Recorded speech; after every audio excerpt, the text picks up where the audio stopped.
Good morning, YouTube.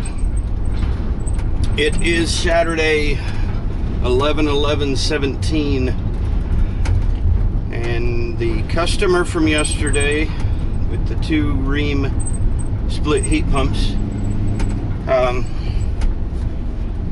has a concern with a droning of the condenser. I'm not convinced that it's out of the ordinary, as I did not hear something yesterday, but I'm going to give them their deserved service.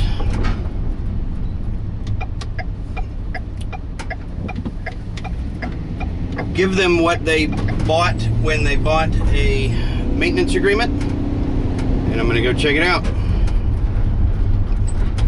So if there's anything to share with you, I will. Until then, stay tuned. HVAC with Stephen Rardon is sponsored by TrueTech Tools. Quality tools, essential support. TrueTechTools.com. So we tracked down this droning noise to vibration transferring through the wall frame and the sheetrock. The thermal image gave me an easy way to figure out where the refrigerant pipe was, and when I found the pipe with the thermal image, I was able to touch the wall right where that wider section of orange is, and I could feel the vibration very easily, and the greatest noise was there as well. So we fiddled around with the pipe, and we'll see if we can eliminate it just by moving the pipe whenever it becomes a problem. If not, then we'll actually look to replace the pipe and run it in a line hide on the outside if it becomes a significant problem. But functionally yesterday there was nothing wrong, and the vibration is all that it is making that noise. We were able to move the pipe a couple of times and eliminate the noise, and the only thing that would bring it back would be vibration relocating the pipe again. So we'll see if it comes back up to a head, and if so, we'll bring you along for the process to replace that pipe and run it on the outside. I've got an appointment that just came over for this afternoon. I don't believe that I'm going to be getting this video to post before the Tradesman podcast posts that I'm getting ready to go record, but I'm going home to record a podcast with Zach Ciota of the Tradesman, and then I'm headed out for a maintenance check for the customer that had me do the blower door. So that's what we're getting into this afternoon. Proceed to the route. Yeah. To the route. I hear you. In a quarter mile, turn left onto South Main Street. Hey YouTube, I'm back.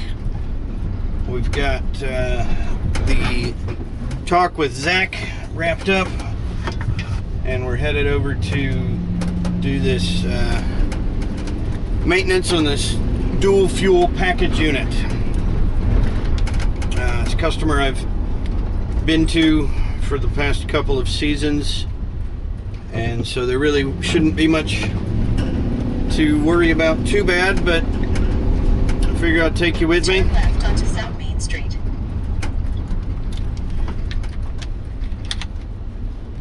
Had a good time talking to Zach for a while,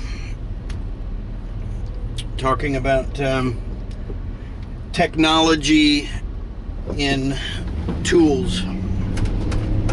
So if that has posted by the time I post this one, I'll try to drop a link in the description for that podcast, so you guys can go check that out. Other than that, we'll see you when we get to the job. Here is the patient. It is a Train XL16C. Trying to remember, I think it's a 3-ton dual fuel pack. Yep. 4DCZ6036 B1075. It's running on propane. All in all, it's a pretty decent install. The hood did need to be adjusted shortly after install because they had done a poor job of sealing it to the house, but it's been straightened out since then. I'm going to pop open the furnace control box and clean up the gas components, and then we'll pop open the compressor side to take a look at the refrigerant charge. He did have some construction done in the house, so we'll also look at the evaporator coil and just take a quick look at the blower section as well. We've got the control box open, exposing the burners and the gas valve, inducer motor assembly, all that good stuff. One of the things that on a maintenance check you definitely want to check is the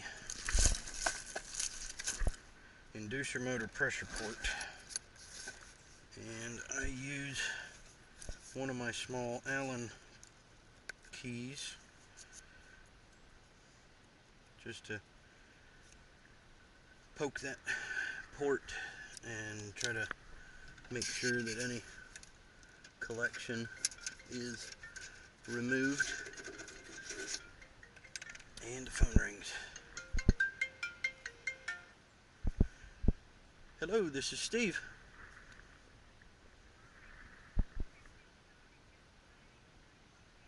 I'm doing well. How are you, Kathy?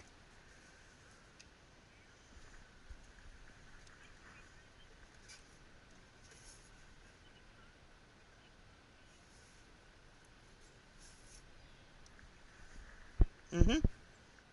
Okay. Ooh, sounds chilly. Right. Okay. That's not a problem. If you'd like service today, my standard diagnostic for the weekend is $210, but as an amazing customer for Jim, I'd be happy to do it for the standard week time charge of $105. Come out, take a look at it, and see what's going on. Oh, I'd be happy to. If I don't come today and it's cold again tonight, then you're freezing all night. I could probably do tomorrow, but I'd have to double check with the wife on what schedule we might have. She may have some things already planned. Mm-hmm. Okay. Okay. I can check with the wife and see what the schedule looks like for things that she had planned tomorrow, and then if I have some room in that schedule, I could give you a call. I understand. When you're in business for heating and air conditioning, there is no such thing as an imposition. Sure.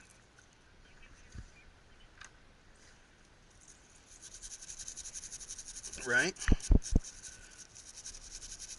I'm willing to make things easy for a good friend like Jim. So, you know, if I've got room in the schedule tomorrow, I'd be happy to come by and take a look at it for you.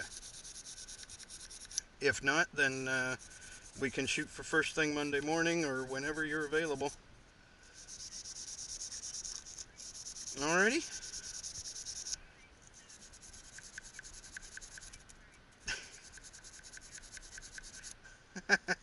Well, we'll keep our fingers crossed that nothing else breaks and you're still out of it. You're welcome. We'll talk to you later. Bye.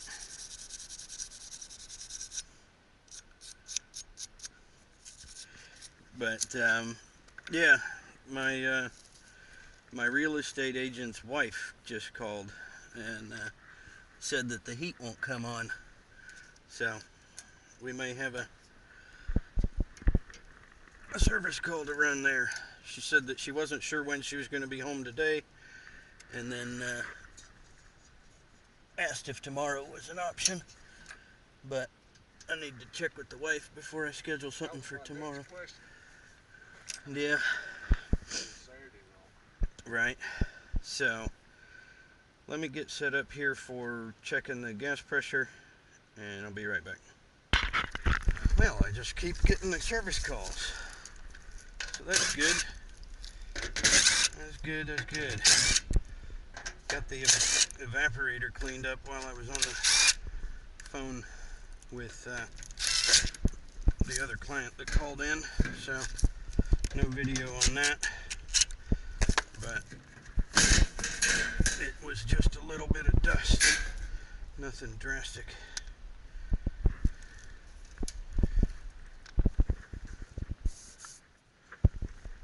Well, we got it. Crack open the blower compartment, check that dual run capacitor.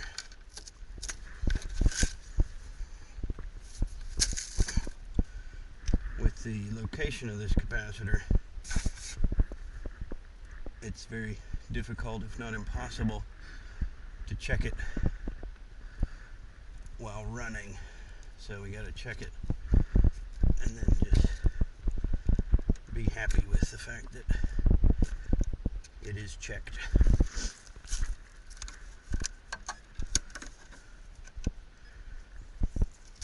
I bent the lead on this sucker the other day.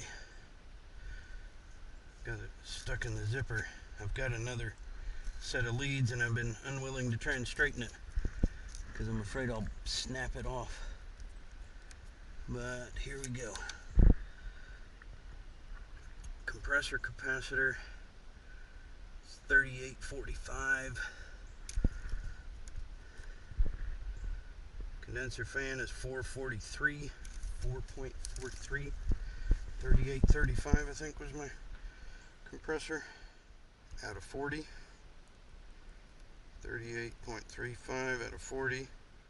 4.43 out of 5. So we're just barely out of range on the condenser fan motor.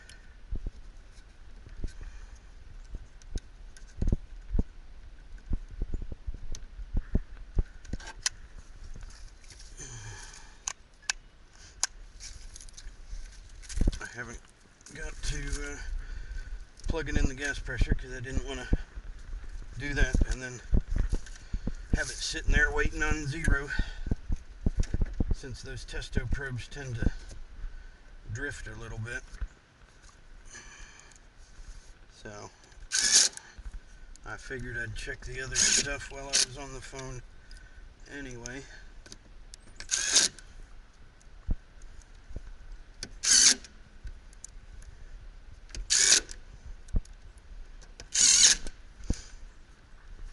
Now that I'm pretty much ready to fire the gas heat, we'll fire up the Testo Smart Probes app. They were all on, but they turned themselves off since they waited too long. We'll fire up the app. I should say that the load times are shortened in the description of the video. We've got 310 as high pressure, 51 as low pressure, and 509 as the inducer draft pull. We're going to go ahead and 0 those.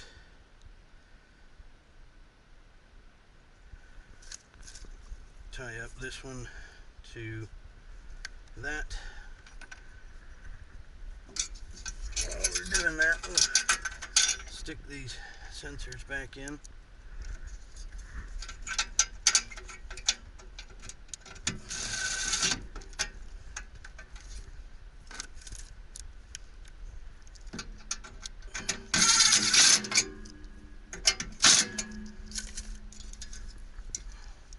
Flame sensor's going to need a meter tied to it before we fire it off.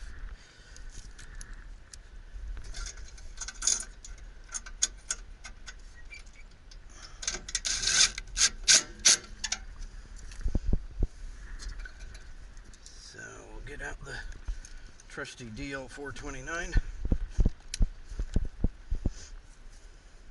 I really like this meter. It's very robust. There was a time when I wasn't thrilled with UEI equipment, but I've since changed my opinion once I got this meter. High pressure gas.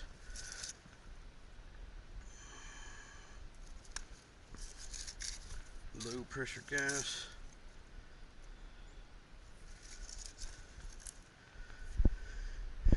And we're about ready to fire it off. We're going to disconnect W2 because we want to fire first stage independently of second stage. And since we're going to jump it, we're going to disconnect that wiring anyway.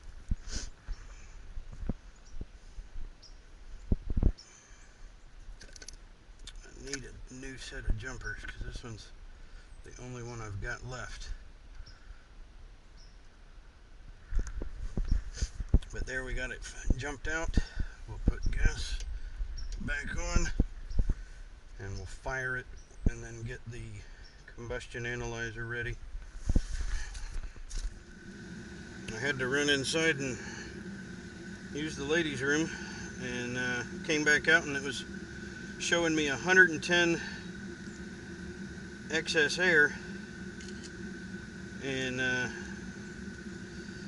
freaked out for a second because I don't remember this unit having been that far off for performance. It had 11% O2, and like I said, I didn't remember it being that far off, so I just got it to fire second stage properly, and we're looking at 8% CO2 and 8.7% O2, 26 COPPM, and 64.8 excess air. Some of that excess air may be because this cabinet door is off, but I'm not concerned with that on a big level. It's definitely running within reasonable parameters. It's a little over 10 inches with the propane, which is perfectly reasonable there as well. So I'm going to go ahead and add these numbers to the report and then finish the report, and then we'll switch over and check out the heat pump operation.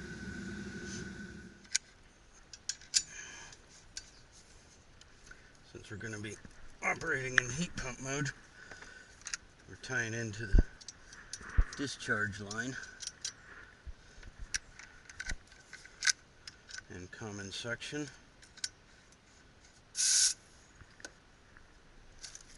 Then we're going to take discharge pipe temperature, liquid line temperature up there, and common suction temperature for our superheat. Outdoor ambient is coming off a T2 on the suction line sensor, and then we're going to go drop our air sticks inside. air sticks with these magnet backs. These sleeves have been really good. I haven't seen them available, but I haven't looked real closely either. But these sleeves were supposed to launch soon, if not already, to give your air probes a magnet case to mount them to registers.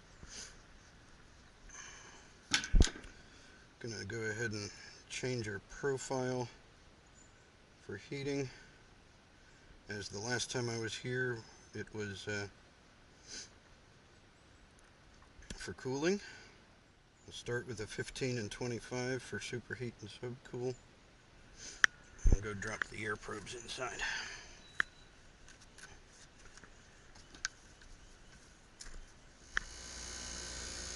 I keep finding more reasons to be frustrated every time I turn around with iManifold. The wireless probes do not appear to be communicating, even though they were earlier, just a few seconds ago. But oh well, we may have to reboot or something. The probes themselves are actually showing that they're on, but they're just not communicating. So I'm going to go ahead and configure it, power off iConnect, power it back on, and then reconnect to the app and see what it takes to get the probes to tie back in. There we go. We got green lights next to the probes, which means they're at least noticed. There we go. Alright. Right now, subcooling and superheat are running low. They may come up. Subcooling's coming up a little bit. It started out at about 3.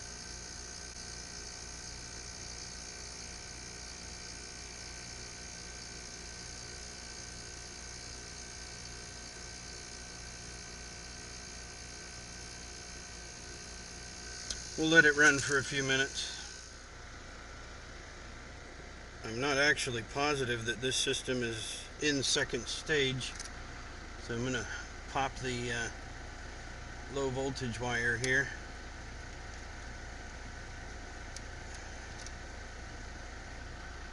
And I don't hear a change. So I'm going to look for voltage first. We'll go between common. We got 24.5 volts between common and Y2. So it's supposed to be operating at second stage. After that, we'll see what that does. We got 9 amps.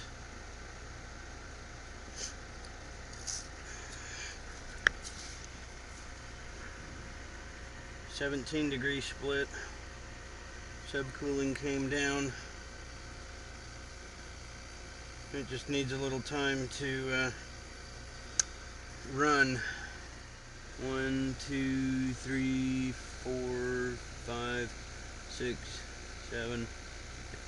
700 CFM on the flashing light here to the left.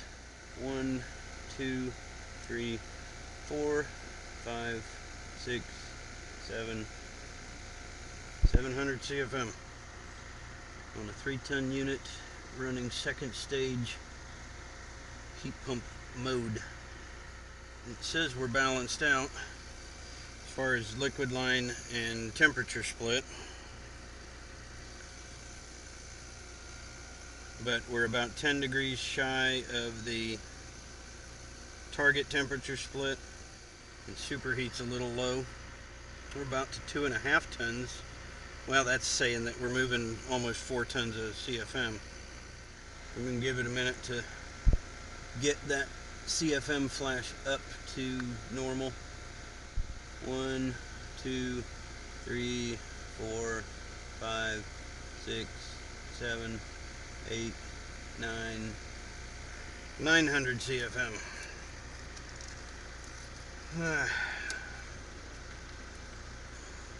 122, 122.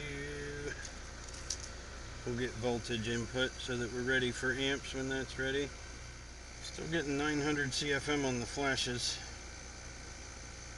but that can't be accurate. Or, I mean, it can. Maybe my supply air probe location is not the greatest. Interesting thing that I was just talking to Zach about. But when I was using other tools, I wasn't too worried about the numbers I got. But now I'm analyzing things a lot more in depth, and the readings I get, I question not necessarily the accuracy of the reading, but where the reading is taking place. Now, he's got a complete flex line system under the house, so there's not a good place to get a line temp or a pipe temperature under the house. We have to rely on registers because he obviously doesn't want to cut a hole in a piece of flex pipe. But I don't think that there's an issue here really, but I'm gonna go see if maybe my air probe's not very well in the airstream. To be honest, I'm not 100% positive why I would be getting a poor temperature split or a shy temperature split when the ECM motor says it's putting out 300 CFM less than the 1200 nominal, but it's not a functionality issue, and so it is something that we are going to let ride for the time being. Up next, we've got my real estate agent, and so his heat's not working. He's also got a hybrid that I actually installed several years ago. Trying to remember when it was, but the model number or serial number on the air handler furnace and stuff should give me that answer to refresh my memory. He's over in Cary, so we're gonna go from this part of Cary over to that part of Cary, and we'll see you when we get there. We've got a hybrid Lennox. The evaporator has a 2008 serial number, and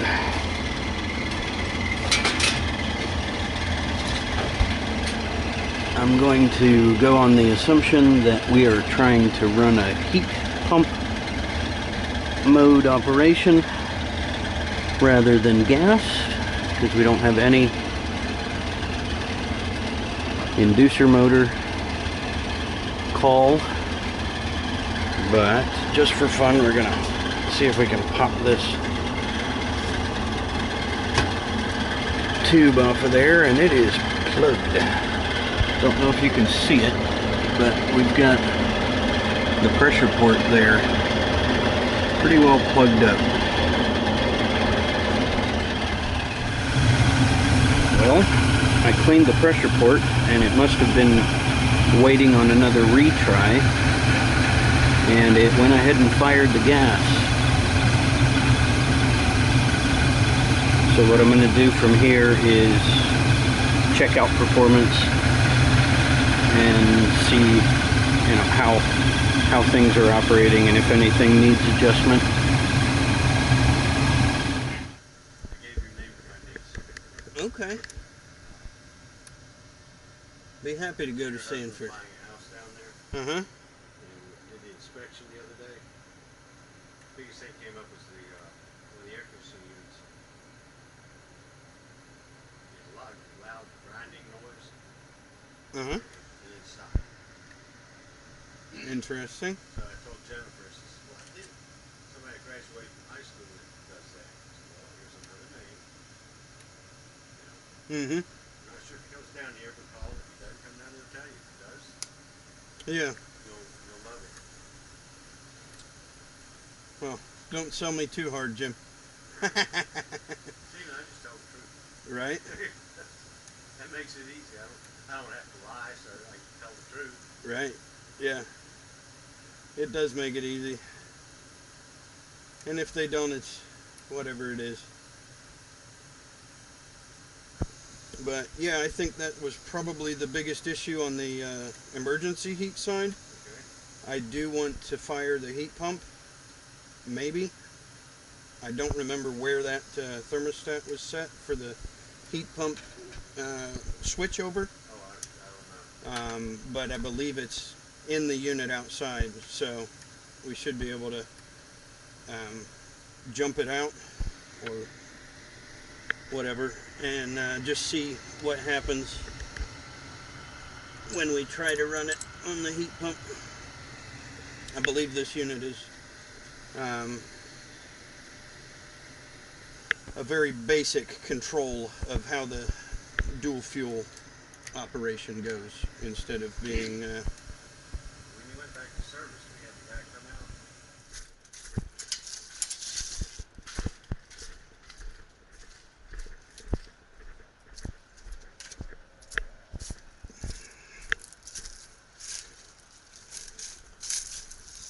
yeah, You got a flashlight? no, my headlamp's plenty. Yeah, this is a very, very basic dual fuel control here. And literally what it does is it takes outside temperature from here and it takes the heating signal and breaks it here based on the temperature setting. And then if it's warmer than this temperature setting, it'll run the heat pump. If it's colder than the temperature setting, it'll bring on the gas heat instead. Okay. So it doesn't look like we're gonna be able to, oh, maybe we, there we go.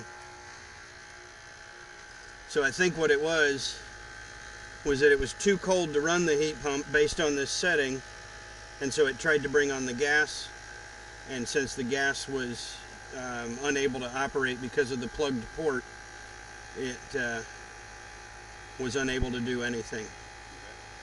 Anything we can do to keep the port from getting plugged again? Regular maintenance done well. Okay. I like the way you finished it. If Like most things, if you do it right and well, it does a good job. right, yeah.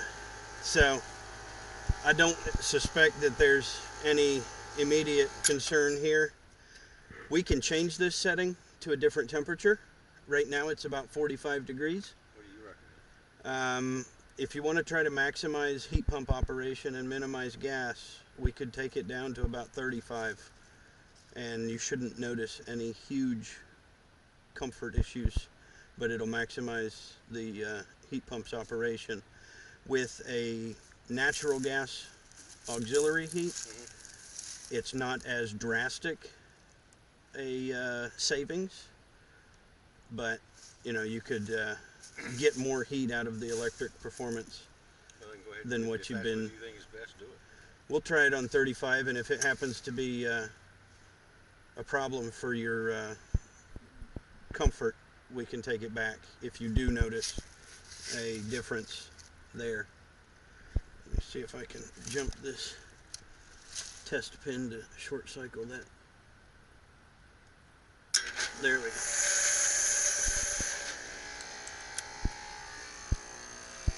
And it went into a defrost, but that'll allow it to run. It went into a delay since I had shut it off and then turned it back on again. And I jumped out the delay override. But if we're going to come back for a regular maintenance check, I would say that that's sufficient with the plugged port and the setting that the thermostat control was on. So we're going to come back to this one. when the customer is ready to do the maintenance on it. He said don't worry about all the details. It was heating before and it will heat again for the next few days or a week or so, and then we'll give him a spring tune-up next year. So that's it on this one. If I happen to get anything else, I will hit record. In the meantime, thanks for watching. Like, subscribe, comment, and share. Don't forget you can use coupon code RARDON at TrueTechTools.com to save 7% on your purchase. Thanks for watching, and we'll see you on the next one. Peace.